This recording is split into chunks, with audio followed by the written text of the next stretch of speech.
Peggy 18.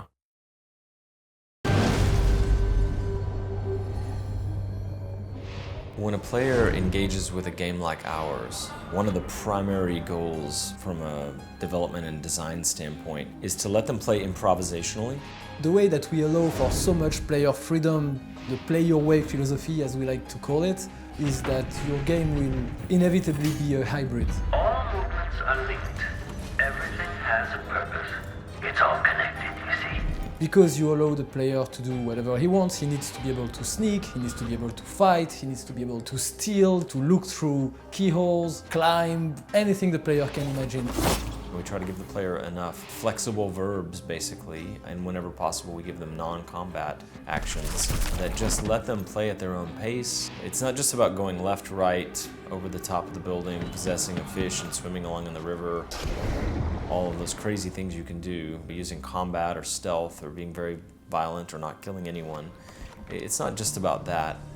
It's just the moment to moment, the feeling of when something happens as a direct result of your actions. It's your experience. For instance, we see players arriving in front of a firing squad in the street, and some of them just walk right past it. Some other people are like, is there loot to steal? And some other people approach it like morally, hey, what did these people do exactly? I think I'm gonna defend them. We are really attached to our character because we meet them in a lot of situations. We attached a lot of attention to create characters that feel real and from this city. Dishonored 2 is not just about the depth of the world and the atmosphere of the setting. It's really a stealth game. Compliance is mandatory. You can either use the stealth a little bit to like sneak up on somebody and take them out, or you can try to play the game without anyone seeing you at all. Clearly, stealth is a key pillar of Dishonored, and it's still, of course, a key pillar of Dishonored 2. For instance, shadow walk, you can take this like shadowy inky form and use it as a stealth power, but it can also be used to kill people. But we've added many more non-lethal options as well. Drop assassination was very popular before, but now you can land and knock them out. We've added a combat choke that allows you not only to like break out of combat and non-lethally subdue somebody, but you can also use it to drag them around, use them as a human shield, throw them at an enemy. So there are just many more options just in the basics of combat and subdual. I'm not sure I'd call it mercy. If you just want the cathartic experience of chopping dudes' heads off and shooting them in the chest, dropping on them from the top of a building, taking out as many corrupt guards and aristocratic weasels as you want, Dishonored can definitely be approached that way.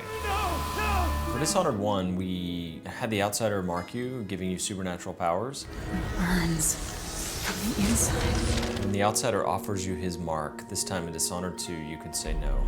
No. I never asked for your help, and I don't need it now. What does it mean for you? It means that you won't have any power throughout the game.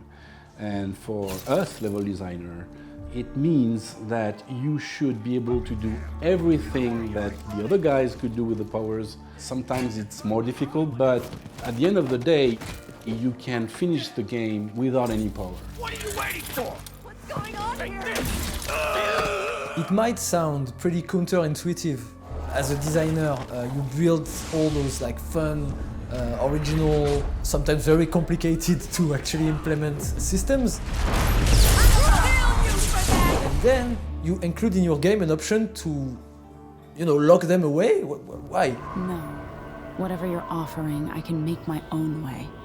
That's, I think, because we are confident that our core gameplay is interesting enough.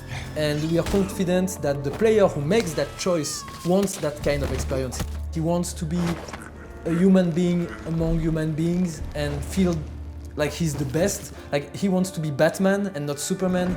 We have players who play for the story. We have players who play because they have stealth simulation, because they think Emily's cool or Corvo's cool. Some players move through the game like a shadow without leaving anyone disturbed, and other players leave a big trail of blood and body parts.